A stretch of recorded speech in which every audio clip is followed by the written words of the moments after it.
All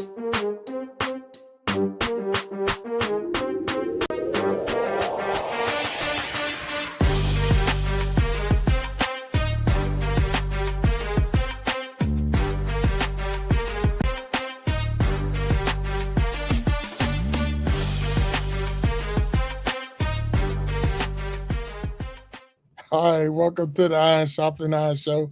I'm your man, Big Jack. This is where we prove we are stronger together, that if each one would reach one, we can all grow and glow. And for those who watched the show, they know we went back to one of the first intros we've ever had on the show, running into some little technical difficulties and all of that. I don't know what's going on. Something's going on with StreamYard. So something changed. So all my little bells and whistles in the back are not working. But the show must go on. I got a wonderful guest today. And I'm not going to let anything get in the way of me bringing my guest on and having a good time. Welcome, welcome, welcome, everybody, for all of you out there. And thank you for tuning in and watching the Iron Sharpening Iron Show. And I'm super, super excited because we're in a new month with all kinds of new guests, and we're going to have a really, really good time this month for sure. So to kick this off, I'm going to have to get my man up if he's ready to go, and get my co-host up on the stage. So let's see if he's ready to go, and let's get him up on the stage.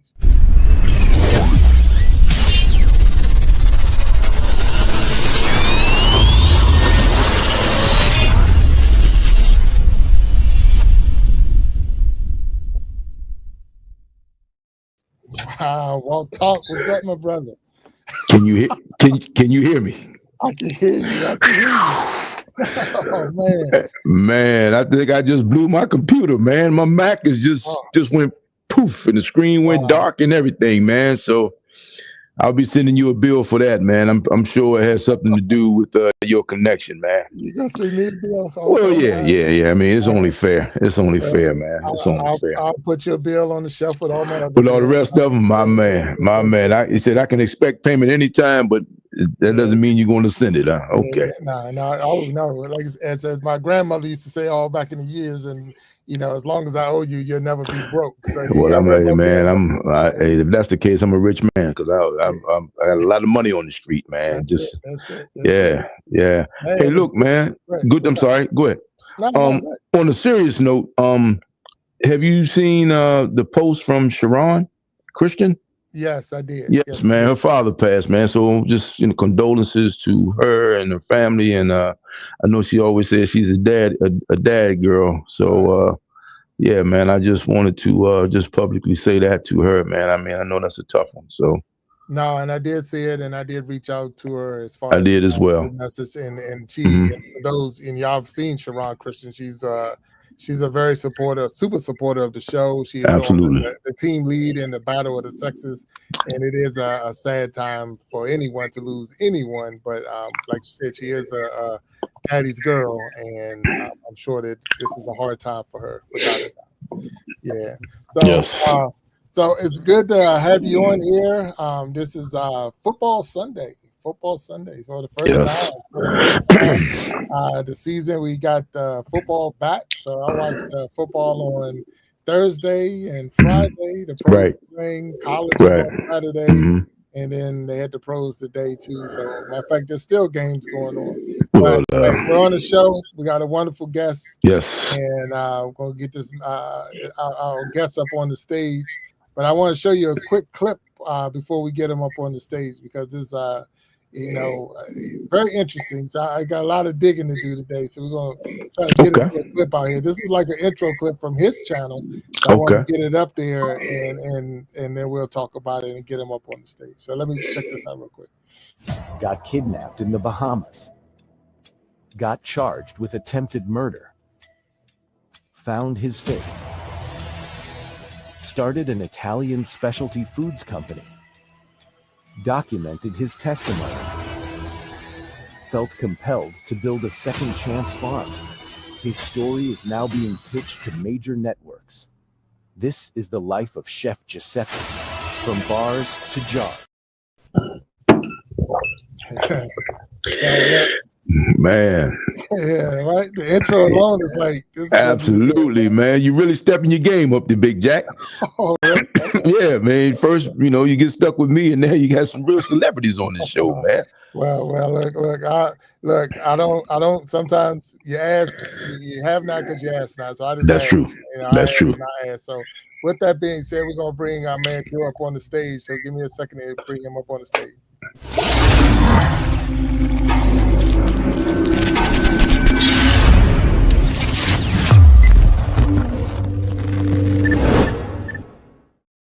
All right, Joe Gallagher Joe. Jr. How you doing, sir?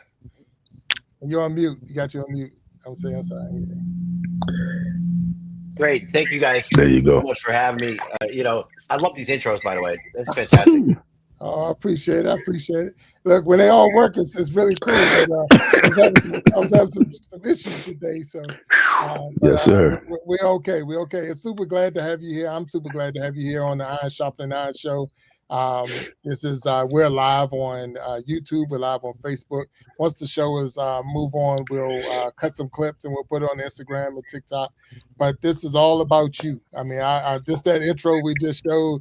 We just viewed your intro from your channel, and I'm super curious about all of that went on in your life. And if you're willing to share, I'm willing to listen. That's for sure. So, Yeah, there's a lot there. There's definitely a lot there, man. I've been through it.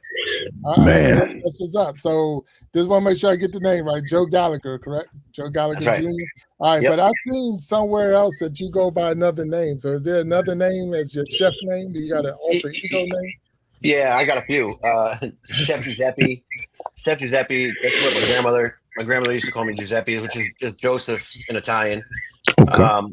And then I've got some monikers too in the music industry. My rap name is Joe Virgo. So And Virgo. then Mr. Atlas when I owned the record label. Okay. So Joe, I'm gonna ask you real quick though. Are you listening to the show on another channel, like Facebook or something? Because if you are, just mute that because we can hear the background. We can hear yeah. Okay. How about now? Yes, much better. Thank you. Okay. Yeah. Yeah. Sorry about that. Because I can, but anyway, so it said you was kidnapped in the Bahamas. So I got it. I that's been blowing in my mind for forever. So like, is that real? So what happened in the Bahamas? Can you explain that? So I was on my my first honeymoon, about 21 years old. We go to the Bahamas on a cruise ship. I get off the boat at like 8 o'clock in the morning, and there's a local guy on the beach betting $100 that he could outdrink anybody. So, being the good alcoholic I am, of course I took him up on the bet. I lost $100, but I lost a lot more than that that day. So I'm in a blackout basically, and by 11 o'clock, we're at the Hard Rock Cafe downtown Nassau. My wife is inside, get ready for brunch. I go outside to smoke a cigarette, and some dude is selling some weed, and said, "Hey, brother, man, you want some weed?" I said, "Of course. I'm on vacation." Didn't say nothing to my wife, and I just went onto a bus with this dude. Didn't know where we were going, but it was like 45 minutes into the middle of nowhere, into the slums. And so we walked over to this abandoned restaurant into the basement, and as soon as that door opened, there's 7 more dudes waiting, so they, beat my ass, tied me up, took my gold chain and watch, and I was held hostage for hours.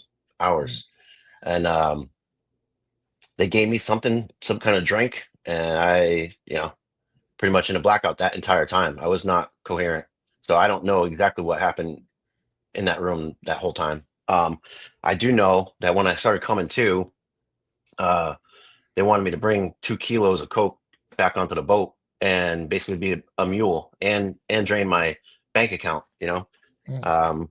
So 2 of the guys took me in a car to the bank so that I could withdraw all the money. And I had a moment of clarity coming down that street. I noticed it was one way and it was real narrow. So I knew if I jumped out of that car and ran the opposite direction, they're going to at least give me some time to get away, and you know, I could run pretty fast. So, Mm. and I'm praying, you know, God, just let me get away. You know, it was Right. bad. But yeah, so it's exactly what happened. As soon as they let me out of the car, I ran the opposite direction about 3 miles, and um, this is another miracle. They had held the boat in port, which don't happen. You know, so cops are out looking for me because my ex-wife was frantic, you know. Mm. So I found a cop outside of a little boutique clothing store about 3 miles away from that restaurant, and he got me back on the boat. Right. Wow. Wow. That's great. So, of course, they didn't try to contact your wife or anything. They were just holding you and negotiating or working through you only. Um, yeah. So now, when you told this story to the officers, to your wife, did they believe the story, or was it one of those there? What? Yeah. Yeah. Oh, Right. yeah. They believe it because this is common down there. I mean, Oh, but okay. what is you know, surprising is that I'm alive to talk about it, because Mm. the cops are saying that doesn't happen. You know, they go missing. And that's it. Right. Wow. Well, you were smart enough to run, so that was part of giving yourself a chance. Having a plan. And you said you was what, 21 at the Yeah. time? 21. Wow. Right. Wow. Yeah. So I mean, I can only imagine what was running through your mind when one, you already, Oh yeah. you're already drugged, and not sure what's going on, but I'm sure it's somewhere your life is passing before your eyes Oh while yeah. you're fighting for your life. Yeah, that's great. Yeah, yeah, I didn't Yeah. think I was making it back. I thought I was dead, and that's, you know, so, and it was really hard to understand these guys because they got the real thick accents, you know, like Mm. almost like Jamaican, but like worse. You know, I could understand Jamaicans, but yeah. So I was just willing to do whatever they want, you know, whatever they need me to do to get out of that room, you know. Mm. No, I got you. I got you. I got you. And so from there, uh, to a lot of people that would be life altering. Like I went, I stopped messing with this. I stopped doing that. Was that a life altering event for you? Or no. Okay. Hell no. No. Mm-mm. Okay. I wish it Right. was, man. You know, Right. I was so deep into my addiction, and didn't even realize it. I didn't realize it had the control it had on me at that time. That was when I was just getting going with it, you know? Right. Right. Wow. Yeah, that's it's amazing. Even just using the term addiction, that with something as life changing as that, or it could be life threatening, that would be like, let me get myself together. It's like, nah, it got me. So yeah, that's crazy. Honestly, that's not even the worst thing that's ever happened to me. Right. Okay. Yeah. So that's just what you put in the video. Okay. Yeah. Okay. Yeah. Yeah. Well, so now, where are you from? Where are you located? Because I know So that was was that a honeymoon or a vacation, or was this? yeah, that was a honeymoon. So I was living up in Connecticut at the time. Mm, So originally I was born in New Haven, Connecticut. okay, Then I lived in the outskirts, with my ex-wife.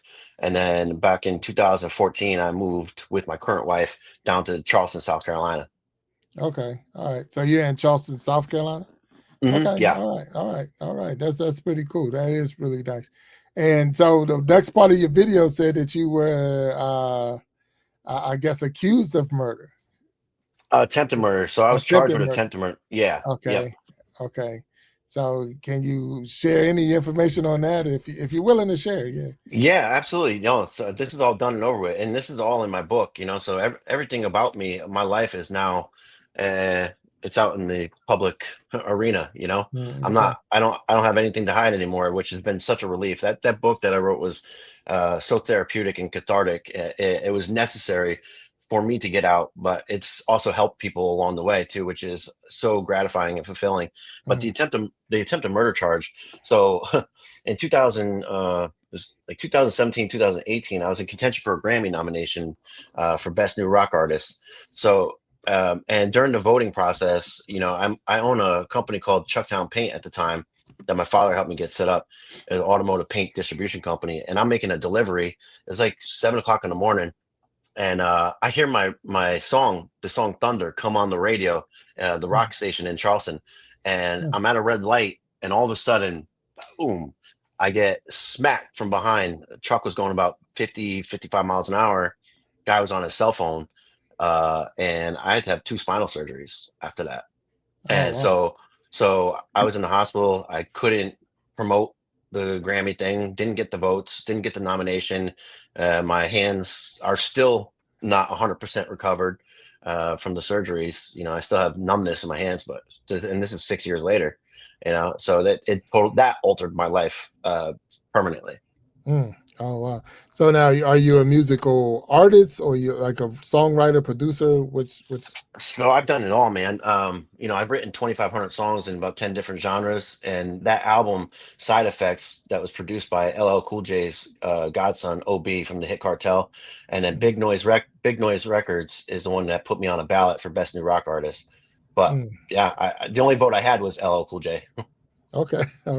Well, hey, that's not a bad person to have on your side, for sure. No. Yeah, without a doubt. So if I was to look you up, I could find some of your songs out there, or So this one happened, man. So that album, it was fronted, okay, with the hopes and intentions of it going big because of the Grammy. You know, we're thinking we're going to get this nomination, and that was going to be the beginning of this big tour and all that stuff. So OB fronted the album.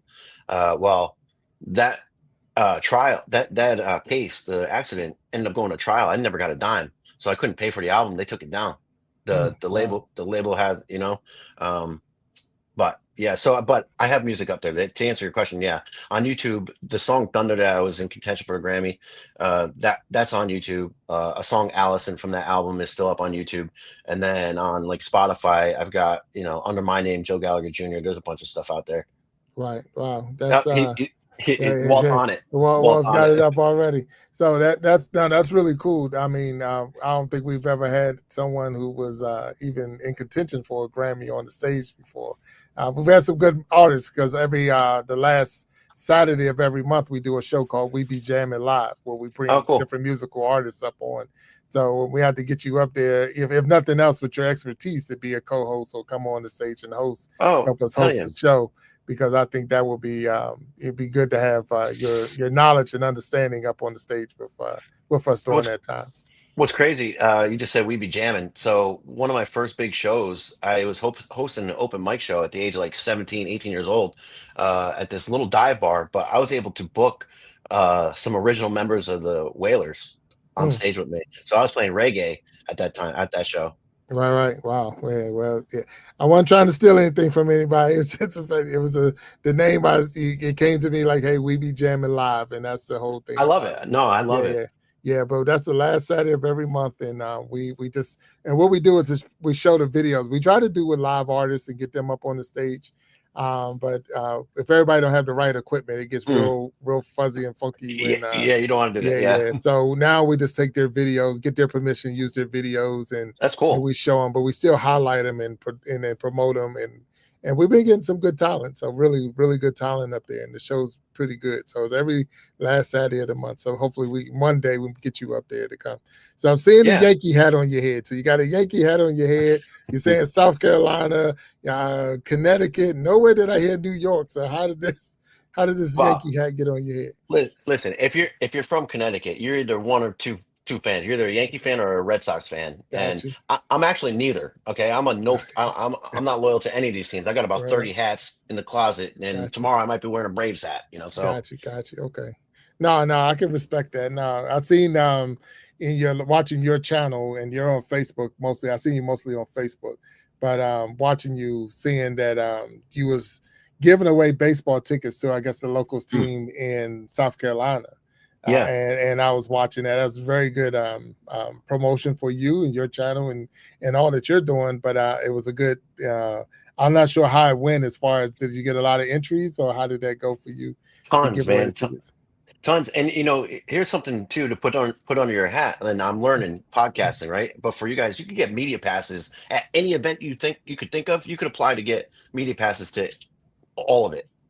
Anytime there's an event going on. Because you're technically media. Yeah, media now. Yeah, well, that is true. That is 100% true. So I didn't think about that, but that is so true, that because you are podcasting, you're doing a live podcast, and we can, all we have to do then is talk about what we saw and report on, like we do to start every show. So you're 100%. And that's just another angle that we have, and another area that we can get into, because so thank you for bringing that back to my attention. You're welcome. Because it's funny because I have a cousin that he used to do a radio show, and he would come to some of like college football games with his press pass, and that's how he would get into the game. And I didn't even think about it as we're doing this and all. Hey, so, listen, iron sharpens iron, right? You know, that's 100%. That's exactly what it is. Iron sharpening iron. So you thank you. You definitely made me a little sharper today, and I'll look at it totally different after today, because it's a lot of places I like to go. And, right. And you're right. And again, we're back to you have not because you asked not, and that's what's up on that. So, so the attempted murder was a car accident, or more of a no. Okay. No, so this is what happened. This is what happened. So after I got out of the hospital, right now, I always, used to fight, like, just messing around in the streets, like using my hands. I never carried a weapon, right?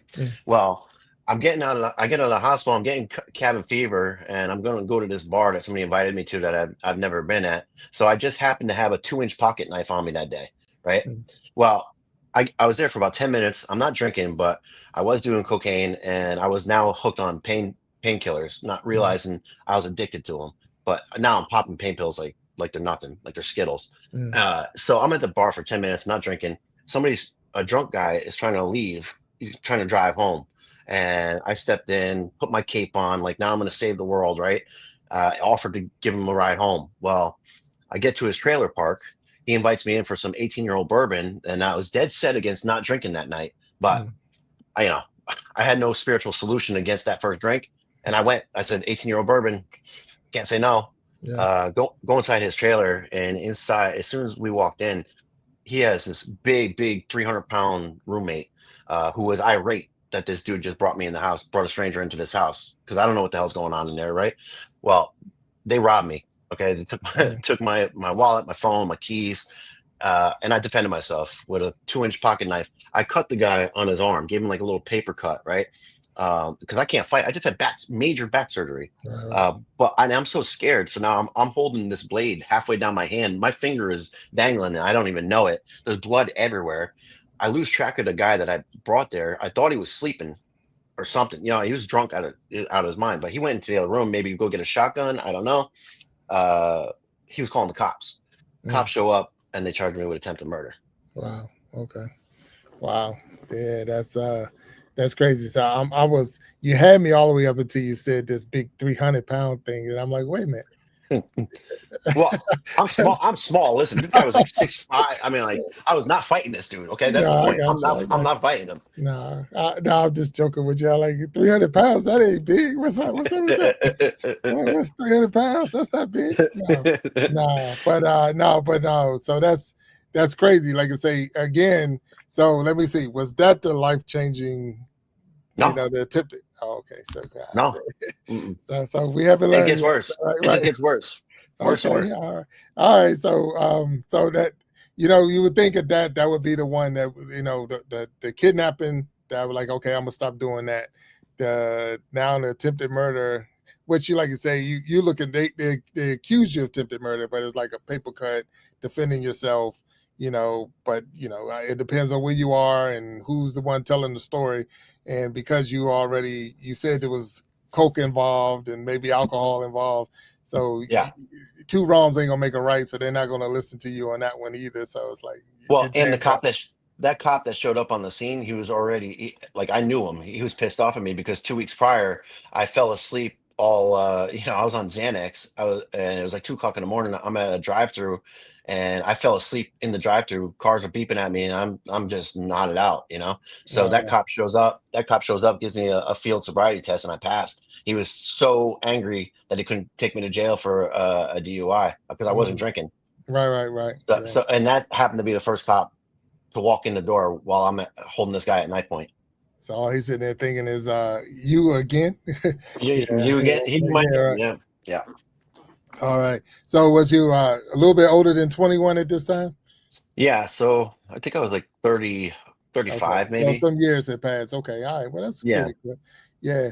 So Walt, I got you muted. Let me get you off real quick. I'm sorry.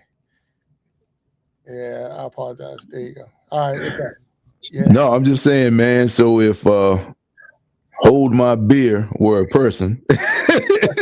We're talking to this guy, man. All right. Hey, man. I mean, if God takes care of what babies and fools, right?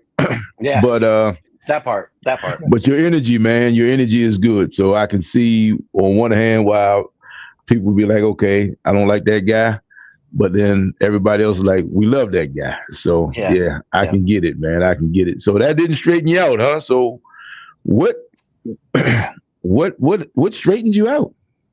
So listen, I had no solution for my alcoholism, Okay. and it wasn't until another five different charges started Wow.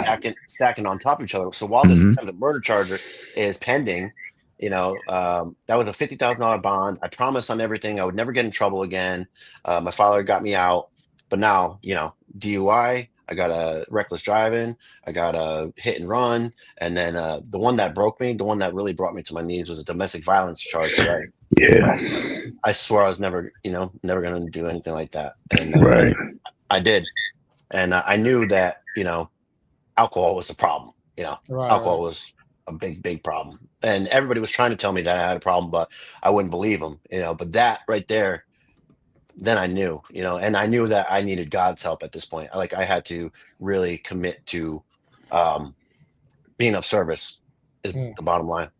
Being a servant, and stop thinking all about me. And that's what it was. Like Wow. selfishness and self-centeredness and 100 forms of fear that I didn't know I had. I had to really So take a good look at myself. that level of self awareness would do it to you, man. So that's a good thing. So what does that mean? So when you got to that point, you say not only were you done, but you were finished. So what did Yeah. you do next? So literally in the jail cell on my knees praying to God to take it from me. I can't do this on my own anymore. I need help. I just told God I need help. And so when I got out, now nobody would bail me out for this one. Right. They let me sit. And that was the first time that nobody was enabling me. Everybody put their wall up. The family wants nothing to do with Right. me. They don't even want to take my phone call, because they're sick of it. Because it's just one thing after another. Right. Mm. So I hit my knees in that jail cell, and then I got out, and I knew I was going to have to start going to meetings, court ordered, and then I had 26 weeks of PTI, pretrial intervention. So I just, before I even got court ordered to go to meetings, I just started going to meetings and got serious. My Yeah. Right. man. Right. So now with so you never went to prison. You're saying you was in jail. So, but Yeah, I was in jail. The longest is I think 21 days was the last all little right. stint. Mhm. Okay. Now, and the treatment, because we've had other guests on the show, and I just want to, because we've had guests talk about like domestic violence and all, but never had a male on the show talking about being, a part of domestic violence. So with that, do you believe the class helped in any kind of way, or the innovation? 100%. Mm. Yeah, I still have a relationship with those people and the facilitator after the Good. fact. What I thought was like a death sentence. Okay, like I really did not want to. I wasn't looking forward to that class. I learned Mhm. so much, and Right. there's a lot of things that I'm going to do now moving forward as an advocate for domestic violence prevention. So that's part of what this whole farm is about. The Apostolic Farms, what we're building is we're going to be having a lot of that. Um, suicide prevention, domestic violence prevention, you know, keynote speakers coming in and Mhm. doing some events and charity stuff. Okay. No, that's good. I'm glad to hear that you got a mission. You're using your experiences to for good, and that you're going to help others with that.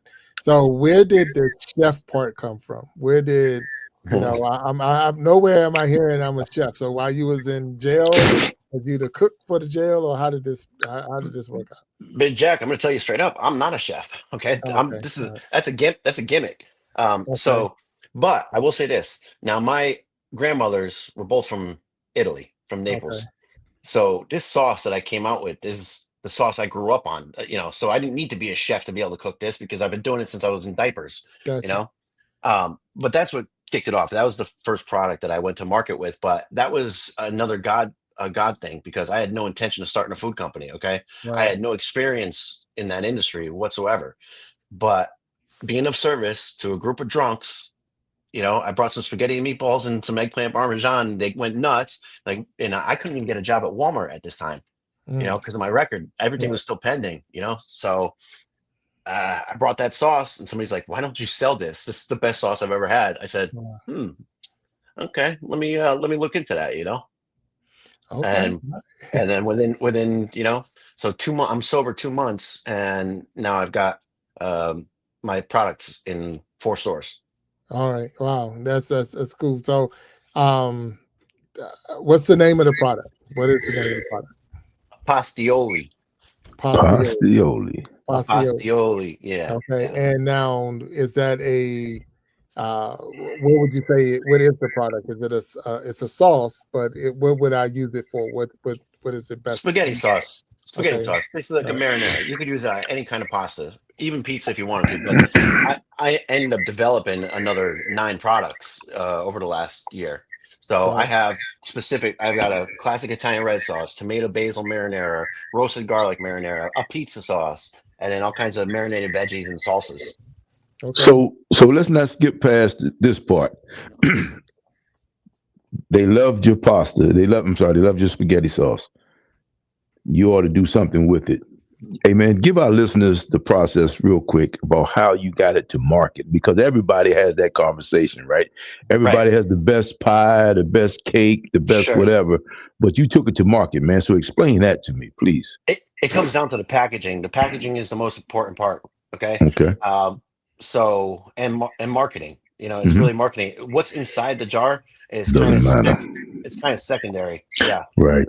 So and then doing the research, getting all the certifications and all that stuff was a nightmare. I'm not gonna I'm not gonna lie. It was tough. Okay. But you know, I just said a prayer. I had a prototype. Once I had a prototype and I met all the guidelines, the FDA and USDA guidelines, I said a prayer, walked into a store, asked the manager if he wanted to carry my product, and he said yes. So how many stores is your product in? I mean, what are they in chain stores and in locally up in the Northeast or what? So Piggly Wiggly, it's an independently owned. There's 500 stores nationwide, but they're independently owned. So the managers are autonomous.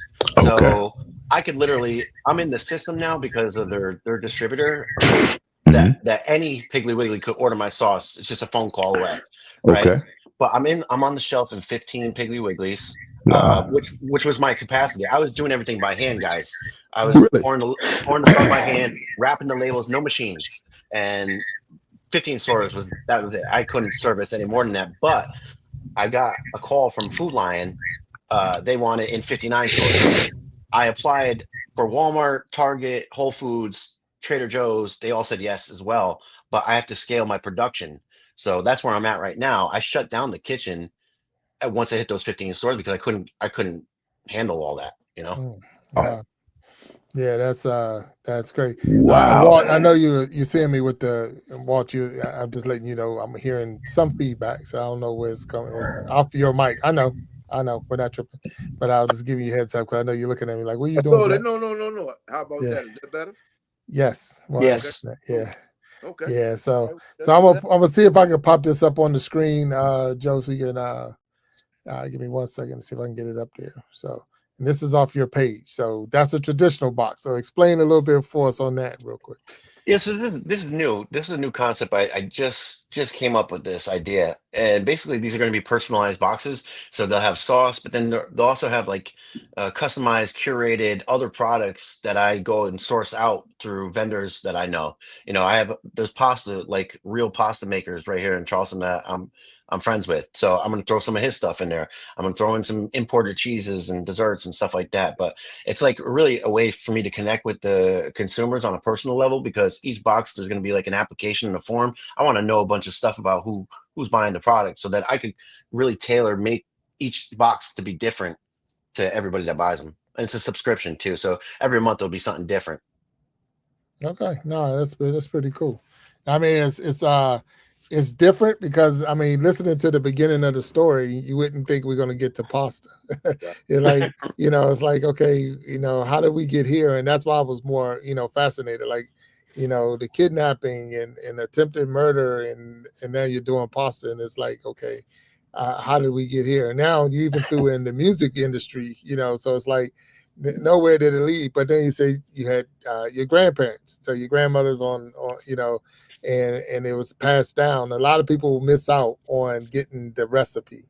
They Yeah. enjoy the meal all their life, but they never got the recipe.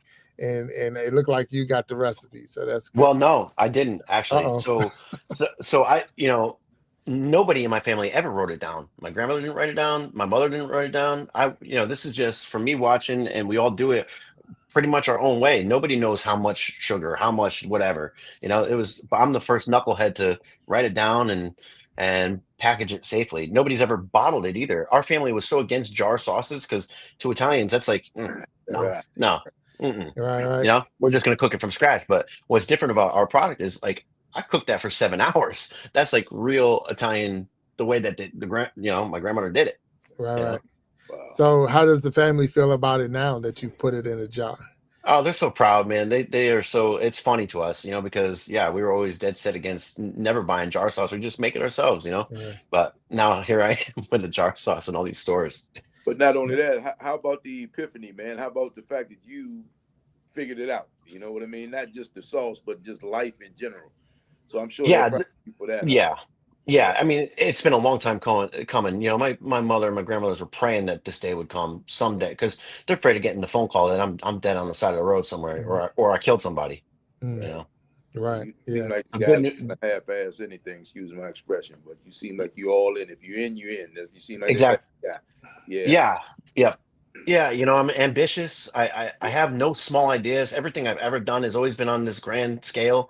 And, some people could look at that as like egotistical. And for a while it was too, because it was all about me and how great I am, that kind of stuff. But this company started out of being of service and wanting to help people. And the big vision is the farm and helping veterans, helping people in recovery, helping people just getting out of incarceration, find a new purpose, because I was lost, guys.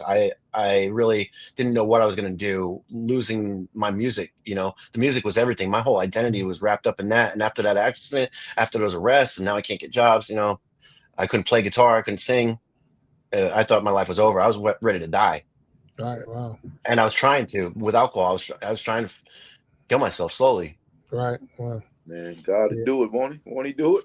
Yes, he will, all the time. He will take care of you. And maybe not the way you had planned on it, but I mean, he definitely got it done, right? Right. Yes. Yeah, and the thing is, we don't always know what God's plan is for us. So, we think it's going to be this, and then when things change in your life, it's like, okay, and then you can see it. So you mentioned the farm several times. So explain to me a little bit about the farm. What's going on with the farm? So I had to scale this business. So it was going to require either getting a bunch of equipment, getting a building, or outsourcing production. But then, I started thinking of vertical integration, controlling the supply chain. So going with a co-packer and outsourcing production comes with a lot of stipulations, a lot of different issues that could pop up. So I wanted to be able to control the supply chain, which meant I would have to, grow some crops and process them myself with the equipment and all that. And so now it's like, okay, well, where am I going to do this? So I started looking at land.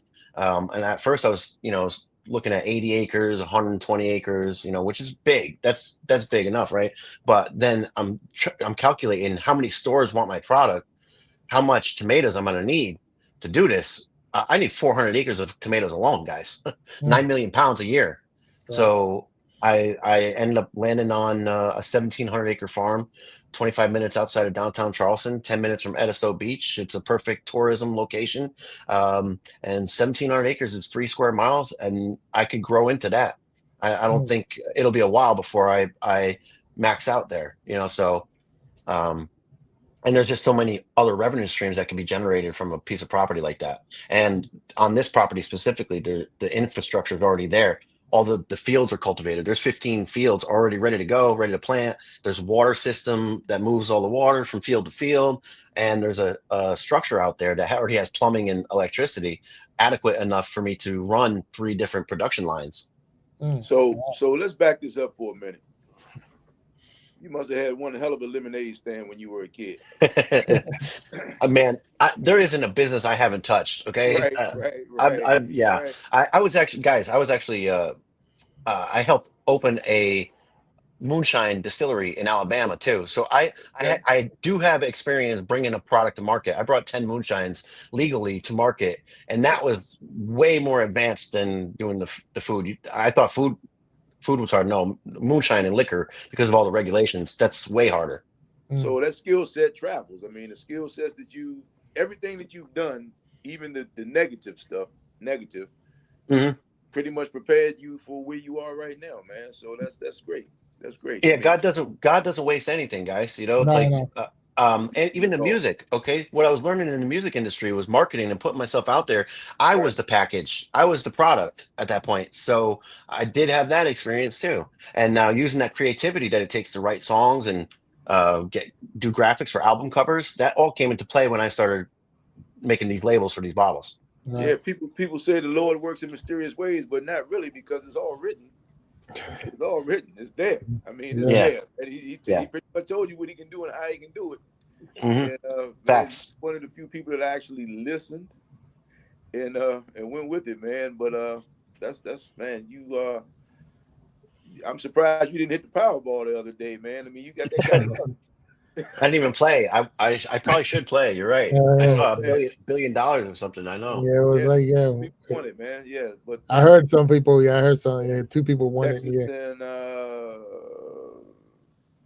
Missouri, I think. yeah. Missouri. Okay, all right. Well, but man, you got a heck of a story, man. I mean, that's just amazing to me. So, like your friends, your childhood friends, you know, when you guys were sitting, or even not even your childhood friends, some of the guys back in the days when you were in the street. Yeah. You have these big ideas, and they just look at you like, oh man, you know. Here we go. So now, what are they saying, man? I mean, have they, have you been able to go back and grab some of those guys and bring them along with you, or just pretty much? No, I haven't talked to any. So those people in Connecticut, I haven't talked to anybody but my parents and my brother. My brother knows. Okay, my brother, he's actually watching us right now. okay. And he's a genius too. He's helped me along the way. Like, I didn't do this completely alone. I've had some guidance, and he was one of them. But I mean, yeah, me and him have always been working on some kind of hustle. I mean, in middle school, me and him got suspended for selling candy in our backpacks. Yeah, we all been there. Yeah, 100%. Yeah. I know my mom is listening, but lunch was 75 cents, and I would buy 5 pieces of 5-cent candy and sell it for a dime when I got to school. So I had to make my money. Yeah, 100%. So yeah, you got it. Look, that was a hustle. That was the hustle. Yeah. Like, I wasn't out there doing illegal stuff, but it was, that was a hustle. That's how it's a mindset. So now I'm looking at you have a podcast. You do a podcast. Yep. All right. Now you also have a co-host. So it's very similar to the setup we have here. Now, is that your co-host? Is that a family member, or is it just someone you met, or how's that work? I just met him a month and a half ago. We had no intention. There's another thing. Like, we had no intention of starting a podcast. Right. We both got crazy stories. We're both alcoholics. And it all started with him trying the sauce, seeing that I had the sauce company and I had a book out. He's like, and he was blown away. He's like, man, I'm impressed. How the hell do you do all this stuff? And we got to talking. And then when we realized the dynamic we had together, we're like, man, we should just press record and watch what happens. Yeah. Listening to you say that, I'm more like, that's amazing, because of the fact that I watched your show and I'm like, y'all click, y'all have a good relationship going there. And I'm like, for you to say y'all just met, it's crazy for me to hear, because I watched the show and y'all have a good vibe together. So that's good. So what's the name of your show? Or does it have a name? Low Country Lunatics. Oh, Low Country Lunatics. Yeah, that's what it's like. Yeah, 100%. Yeah, man, that's good. So you say you have a book. I do. Right? You gonna hold it up? Oh, look, your background is messing up. So I'm gonna put it up on the screen. Now you got. I'm gonna put it up on the screen. So, because your background is throwing it off just a little bit, but I'll get it up on the screen for those who are interested in seeing it. And all right, so that is your book. From bars to jars, right? That's the book. Literally. Okay. And that's also your monologue box. That's a monthly version of the box that you're doing.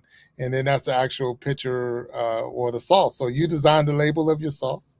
Yeah. Hmm. Okay. All right. Well, that's cool. And it is nice. So, and can I, if I'm not in South Carolina, can I go like on Amazon or something like that and get it, or so I go on Yeah. Amazon and get it? Okay.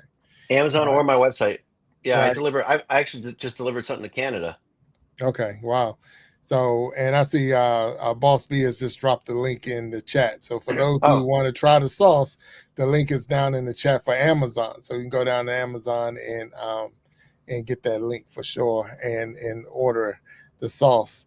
I'm not gonna even act like I'm not. I'm more of a ragu or pregu type person, so you have to try it out. But hey, you know, what this is what happens to the people that said exactly what you just said. When I'm doing the mhm. product demos in these stores here in these Piggly Wigglies, all those people are used to the ragu and the prego. They Mhm. try this and they never go back.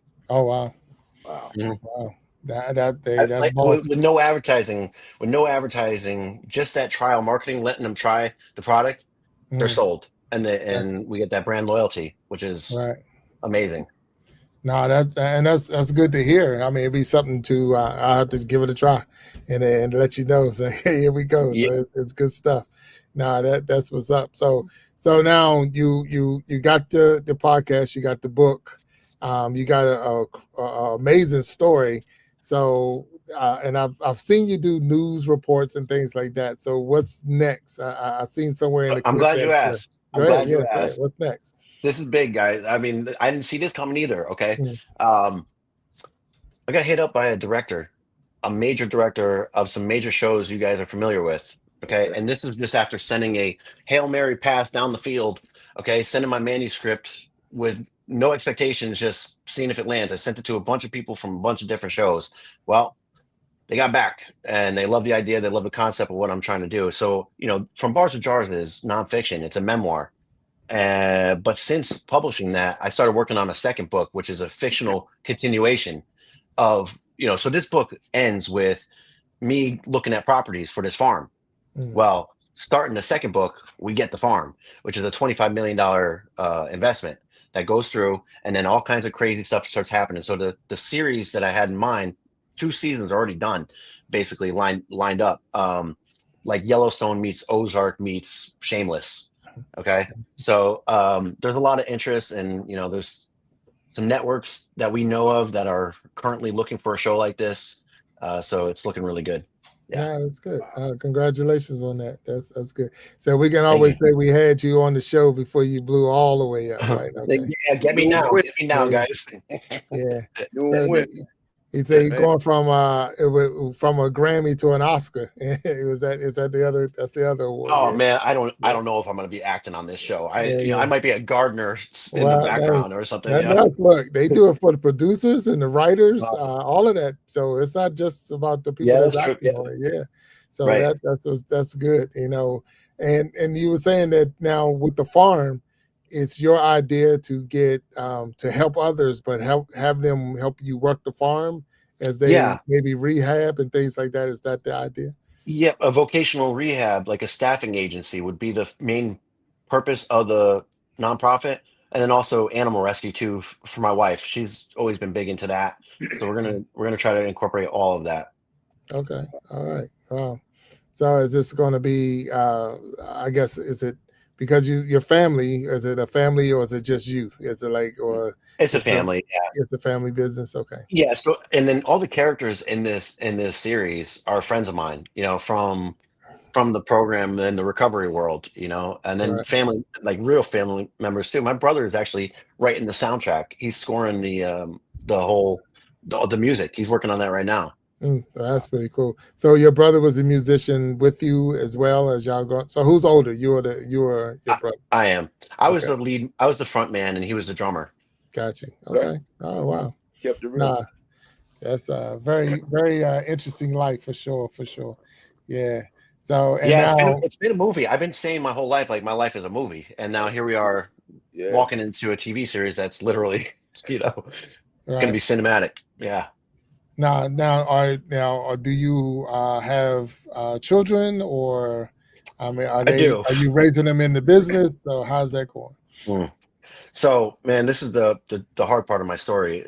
So when I left Connecticut, I left everything there, including my 2 kids with my first wife. Yeah. And at the time, I thought it was for their best interest because I was so messed up. I knew I was messed up back then. You know, when I was with them, I wasn't present. I only had supervised visitations. You know, my parents were basically the parents, and I couldn't even really father my children. And, you know, because I couldn't be trusted. You know, I was falling asleep when I'm supposed to be watching them and all that stuff. And so I thought it'd be best if I left, and they'd be better off without me. And I tried to maintain a relationship via FaceTime.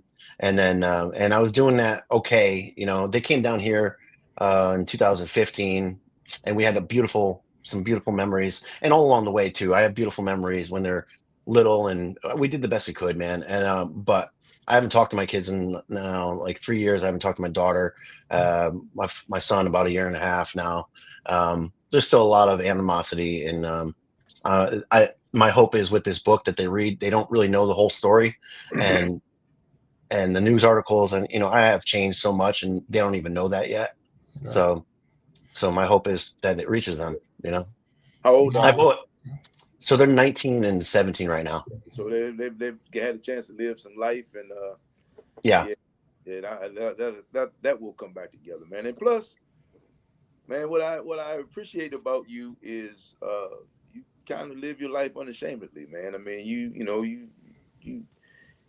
live your truth, and a lot of people, you know, don't, you know. So I've kept a lot of things in for decades, guys, yeah, you know, like, yeah, and now I've exposed myself. So now nobody could use anything against me because it's all out there. It's all out there. right. This is who I am. I'm not trying to, you know, I'm not trying to create a persona, a fake persona. It's all authentic. It's real. And I think people See that. appreciate that now. See that, and your kids would probably see the same thing, man. I mean, that's pretty big. So I appreciate you sharing that. Yeah. Yeah. Thank you. It's hard. It's hard. No, I'm with you, and I can only imagine. I mean, I've been through a divorce, and I remember, you know, almost saying the same thing. You know, I'm leaving. You know, I would say leaving my kids, but I moved to a different state, and my kids were back, and it was more again for their best interest. I wasn't in the same, like, you know, I wasn't using and nothing like that, but it's still, Yeah.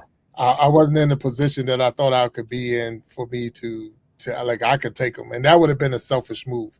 So I'm only saying that as a man talking to a man now. Yeah, yeah. The Iron Sharpening Iron Show.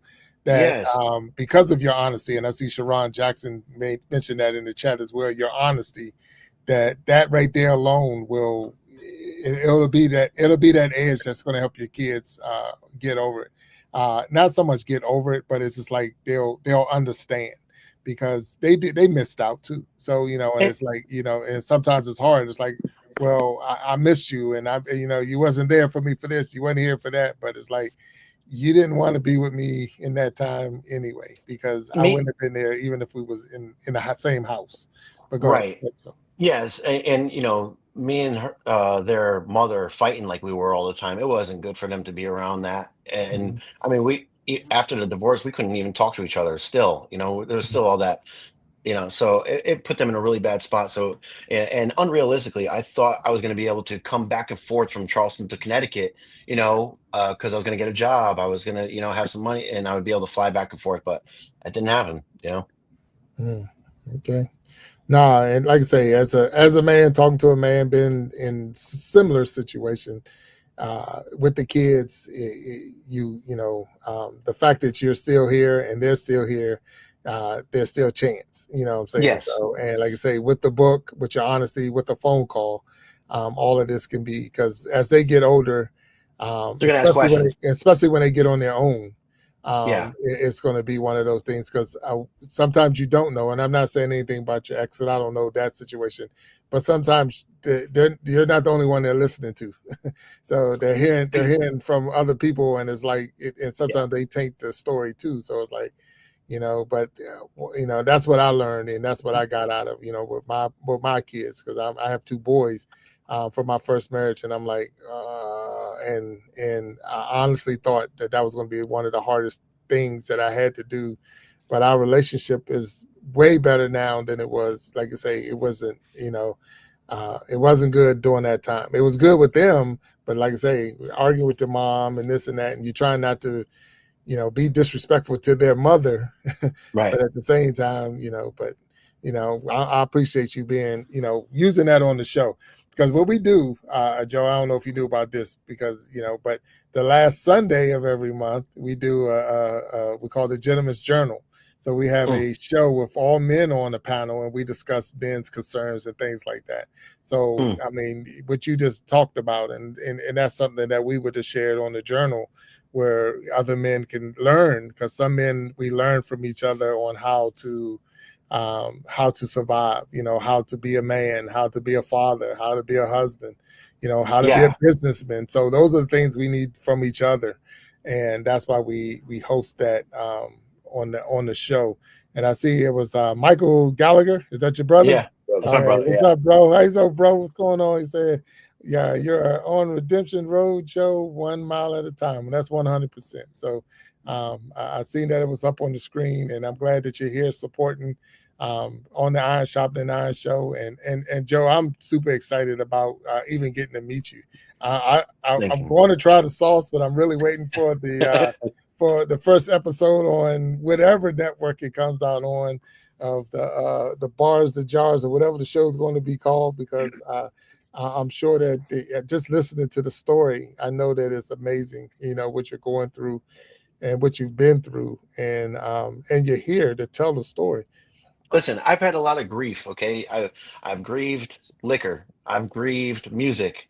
I'm grieving my kids. Not being able to see them has eaten me alive. There's a lot of guilt, shame, and remorse revolved around that, and that's what I'm talking about in this book, is those feelings that I didn't know how to really process. I was not a good husband. I was an okay father. At times, I was a great father. Those really meaningful moments that we do have, some of it documented. There's a video on YouTube called "Kids Test Trump's Newest Policy." Okay, has nothing to do with Trump, but it's a video that I choreographed when my kids were like 8 and 6. Okay, they acted in this video, and it's the funniest thing you guys have ever seen kids do. So it's like moments like that. We had a lot of special moments, but yeah, it was a mistake for me to leave when I did. But also, if I hadn't, I probably could have died up there. I was suicidal at the time.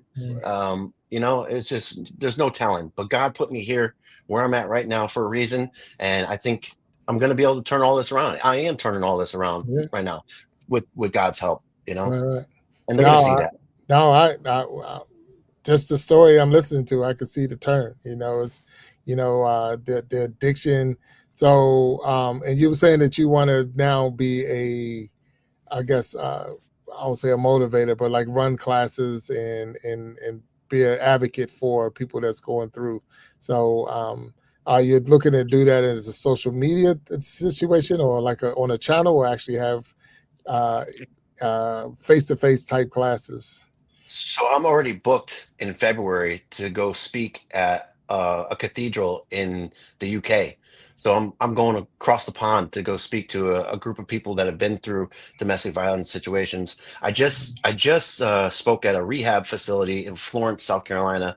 It's about 2 hours away from my house. Supposed to be a 45-minute talk. It went 90 minutes. And those people were moved and inspired. And again, I'm just, every time I'm walking into something like this, I'm just praying and asking God to use me as a vessel and doing the best I can. I'm not polished, and by no means. This is messy, but this is real. It's raw, and people are apparently being helped and getting some hope through what I've been through. Right. Wow. Kind of like you take an approach, I'm not saying this to impress you, but to impress upon you. If I can do it, you can do it. That's what I kind of see you saying. Amen. Yeah. And I mean, your humility shows it comes through. So when you take this pasta to Shark Tank, do you have a mind?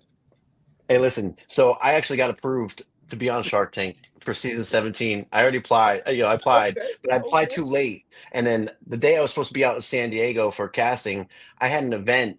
It was like one of the last events I had while I was still in production with the sauce, and it was with the lieutenant governor of South Carolina. So I only had 5 days before this event that I was supposed to be in San Diego. I couldn't do it. I turned it down. But the casting director called me afterwards. They're like, "Man, we wanted you there. We really wanted you on the show." So he said, "Please, September 1st, reapply for season 18." and I've already done that. So I'm praying and hoping, but I'm also hoping and praying that I might not need Shark's money Right. by 2026. You know? No, no, and that's cool. One, like I said, you put yourself out there, so I'm definitely going to try this sauce, because for you to even say I'm gonna put it on Shark Tank or anything else, I mean, I stand on it. I stand you behind said, it for sure. I got you. I Yeah. got you. I got My you. brother, No, my brother could tell you. I mean, nobody's gonna say this ain't the real, the real deal sauce. Like, this is Right. not Wow. mass produced. It's not water and tomato flavor. This is like the my real sweat, deal, huh? my sweat, tears, and blood and soul is in these jars. Mm, Man. I got you. So, I mean, I'm looking at the work that you're talking about putting into it, and I think that sometimes what a lot of people think, they don't look at it, but the homemade version of a sauce that Mhm. that will give you, that, like it's like, even though it's in a jar, it's not, it's not It's healthy. jar. Yeah, it's right. Wow. No, like low sodium, low calorie, no cholesterol, nothing artificial, Mm, nothing bioengineered, which you see on a lot of these labels now, which is like, right. It's funny you say that. I have one of my former co-workers and friend. He has a company called Food on the Stove. And his initial goal, he was a firefighter. His initial goal was just to make sure firefighters get healthy meals. And then his company has gone national. And he's got the same type of, like, just like you, man. It's like, why not? And everybody told him it couldn't be done, man. And next thing you know, he's all over the place. So when we get offline, I'm going to hook you up with him, man. I mean, oh, because please. he's a prime example of you guys are like-minded when it comes to Mm, that. And like you say, it's healthy, Yeah. and we Yeah. love pasta more than firefighters. So Yep. Right.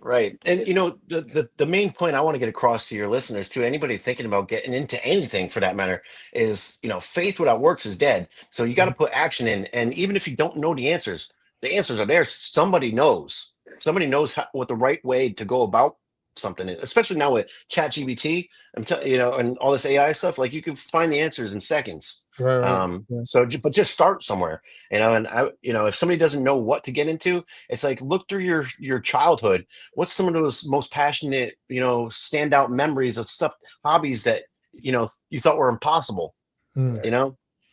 No, I That's mean, what you're saying it makes a lot of sense. It sounds, I mean, wonderful. I mean, and sometimes we are hesitant, because a big issue for me and even a lot of other people is, you don't want to be rejected. right. Putting yourself out there and someone rejecting you or telling you it's not good enough or it's this and that, because my mom makes the best sweet potato pie in the world. But if I put it next to somebody else's mom, they're gonna say the same thing, and it's like, all Sure. right. But It doesn't matter though. she makes a Don't really good sweet Yeah. potato. I mean, really, really does. So, and that's where, it's like, um, put it out there and let other people, Mhm. judge, and don't worry about what they got to say, because Exactly. stand on the product. Hey, Yeah, some will, some won't. So what? it is. and no doesn't always mean no. It means sometimes it's no, not right Not now. yet. Not right But now. Yep, there's it. once you get kidnapped and run the wrong way down a one-way street, pretty much somebody telling you no is stole on the totem pole. I mean, even when you told that story, you said that's not even the worst thing that's happened. Nah. It's like in your top 5, but that's not even the worst, man. So the average Yeah. person, man, if they had your life, they say they want your life, but if they had your whole life, Yeah. probably couldn't take it, man. They probably, they what you considered doing, they may have done, man. So the good thing is, you are where you are, and if you changed anything, you would have changed everything. That's So right. everything that you did and gone through, man, it was designed, and that goes for all of us individually and the collective, man. I mean, we're all where we're supposed to be, and experiencing what we're supposed to experience, and what we do with those experiences and how we parlay that into something else is on us. But you're right, man. You gotta put the work in, man. You gotta put your it's like It- that training day. You gotta put your own work in, Alonzo. Yeah. That's Put your it. own That's work you it. sound just like Walt. You sound just like him. That's it. That's it. You got to put that work in. So, but I'm super excited again, and I keep saying it because I've been once I even met you, and I know it was all online, but I was fascinated by the story, and I'm like, I can't wait to get you on here. And because you have been so open, I mean, 100% open. I mean, you didn't hold back any punches, and we didn't have to dig in to pull out any stories or whatever. And that's what's going to make you. I mean, really, that seeing I'm not even sure. I'm looking at the bar. No, your picture is not on the jar. But if you had put your picture up there like a Chef Boyardee or whatever, I'd be like, hey, I know that guy. I know that guy. Yeah. I did. It's on the back of the jar. It's on the back. Okay, you got to turn the jar around. So I got to get the jar just to see your picture. That's what's up. But and then, like I say, to have your brother and even in the chat, and he's making he's making comments, so it's real, and that's what it's all about. So one thing about this show, and we've said it 1,000 times, it's real. Everything I say is real. I don't have to make up any stories to try to get clicks and likes and views and all that. People are going to come, and they're not. But at the same time, we're going to keep moving forward. So, Joe, it's really been a true blessing to have you up here with us. And I don't want it to be the last time. Like, we got the Gentleman's Journal, we got the Battle of the Texas, we got so many different opportunities to get you up here. Get you up on the stage, and we definitely want to make sure people know that you have your book that's out there. That's from Bars to Jars. That's out there now. And now say the name of the sauce again, so I can say it. Apostoli. Apostoli. Okay, all right, apostoli. And it says looking at the jar, it says bring out the Italian. So apostoli. That's what's up. So now anybody could be Italian with that sauce. Anybody could be Italian. Okay. Well, I'm gonna try it. I'm gonna definitely try it. What'd you say? What about the book? Just ordered the book on Amazon. Okay. Yeah. My man. Yeah. Thank you. So and like I say, I'm excited. I really am excited. And even I didn't even think about it. I didn't say it when we just said it, but that we be jamming because of your musical background and talent, just to have you up on the stage and drop the wisdom and the knowledge that you have. Because again, there's so many ways that you can help people in the social media world and even in the physical world, just by just sharing your story. Because there's a lot of people that's out there trying to grind, and they thinking, they're on their edge, like, I'm not going to make it, I'm gonna quit or whatever. And then knowing that somebody, I did it, and even if you lose, that didn't pan out, but I didn't stop. I moved on to the next level or next chapter, and that's what makes you so special, for sure. Listen, when anybody reaches out, I'm going to say yes. If they need help, I'm going to say yes. My number is on Google. The number for Apostoli, it goes right to my cell phone. I answer all my emails, all my texts. If somebody's looking for help, I don't care what it is, I'm going to do my best to contribute. Wow. Hey, Jack, can you see him on stage with Guy and Shine? Oh, yeah, that's what I'm saying. Yeah, man. I mean, that's an incredible, that's a heck of a trio, man. You guys are kind of cut from the same cloth, man. Yeah. So, and then those are my co-hosts on the We Be Jamming Live. So and they have their own podcast where they go live, and they more on the music, Good Vibe, and that's where so that's where. On We Be Jamming, so having you up on the stage with them, it'd be just amazing. It'd be fun. Yeah, that'd be a lot of fun, man. So I'll let you know on that. I know you're a busy person and got a lot going on, and I can't even imagine being growing tomatoes and going through the process of getting the sauce together, especially when you say you're doing a lot by hand. I know that's a lot of time and a lot of work. Chopping the basil by hand too, like no food processors even. I'm just. Yeah, you hardcore. Chopping onion. Yeah, you hardcore. Yeah. So wait a minute. So before we even close the show out, how long would it take to do a jar? So if you went, how long does it take just to do a batch? From beginning to end. So I was doing 8 21-quart pots, which is about almost 200 gallons, something like that. No, somewhere in that. Yeah. And from beginning to end, 8 hours. 8 hours to get ready for the stores. So one day's work.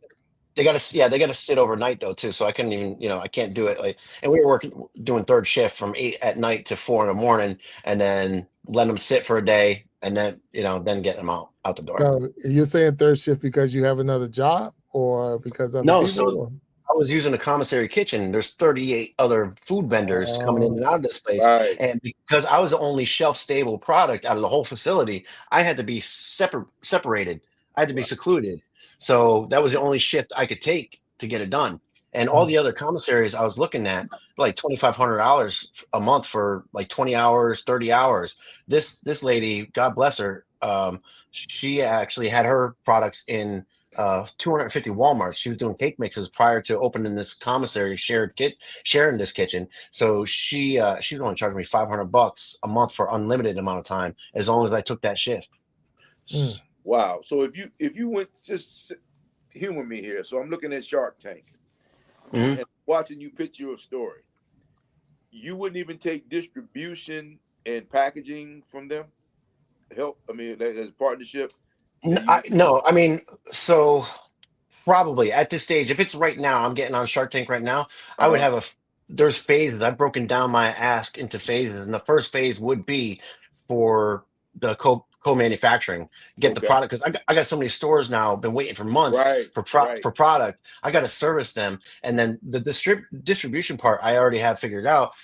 Cisco Foods, you're probably familiar with Cisco Foods. Yes, I am. They've approached me wanting to be my distributor. So they would take, warehouse and stuff, pallets and pallets of this stuff, and then deliver to the stores. But you got to be able to produce it, right?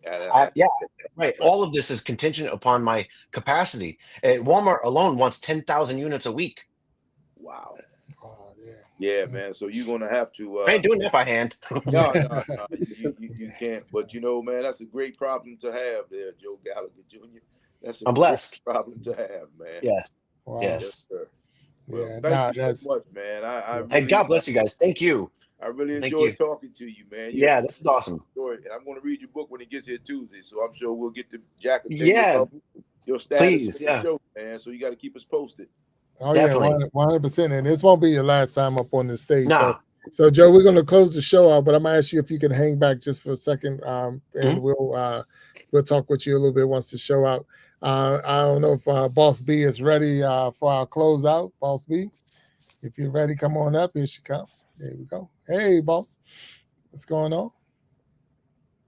You're on mute. Wow. There you go. Wow. What a story. How do I follow that? I'm going to give flowers. That's how I do this. Miss Sharon, Miss Nisi, love you. Edward, Poetic Tears, and our very special guest, Michael Gallagher. All right. That's it for me, y'all. All right. So we thank each and every person that came in, that commented in the chat, and those who came through. Joe, it was definitely a blessing having you up on the stage with us, and looking forward to building a better relationship, a stronger relationship. If you ever need us for anything on your shows, and we're definitely going to be reaching out. Where we tell any and everybody once they're a show and on our stage, they're a Hall of Famer. So anytime you want to, drop a product or let us give an update of what's going on, you let us know, and we'll definitely promote you as much as we can and get you back up on the stage for sure. So I'm going to ask you, I really ask you to hold back for a second so we can talk to you afterwards. And for everyone that's out there in the chat and everyone who's watching the show and is going to watch the show later, thank you for tuning in with us on the Iron Sharpening Iron Show. We ask you to look at those links that's in the chat and definitely get to know Joe Gallagher Jr.'s apostoli. Did I say it right? Okay. Yeah, close enough. Yeah, close enough. I'm gonna kill it. I'll get it. I'm gonna get it. Apostoli. All right, apostoli. Yeah, there you go. All right, so definitely try it out. I'm going to try it out, and I know you got the book from Bars to Jars, and we dropped the links and all that out there. So have a good rest of this weekend. Have a good week. We'll see you Wednesday.